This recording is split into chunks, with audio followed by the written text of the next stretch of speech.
Hello guys and welcome back to the channel.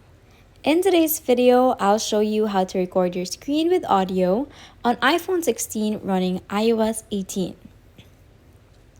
Whether you're creating a tutorial, capturing gameplay, or just want to record a conversation, this simple guide will help you do it easily.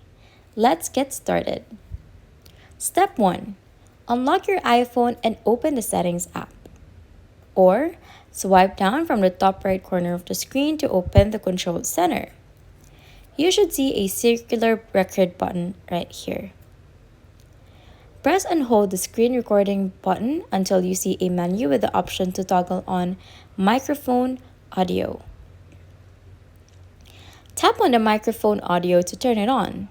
The icon will turn red, indicating that your audio will be recorded. Once your microphone is turned on, tap on Start Recording.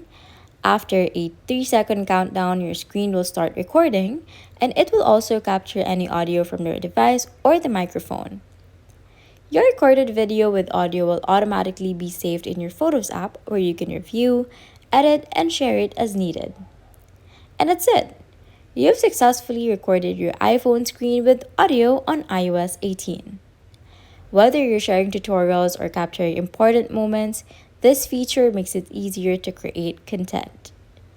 If this video helped you, don't forget to like, subscribe to the channel, and hit the notification bell for more helpful iPhone tips. Thanks for watching, and I'll see you in the next one. Bye!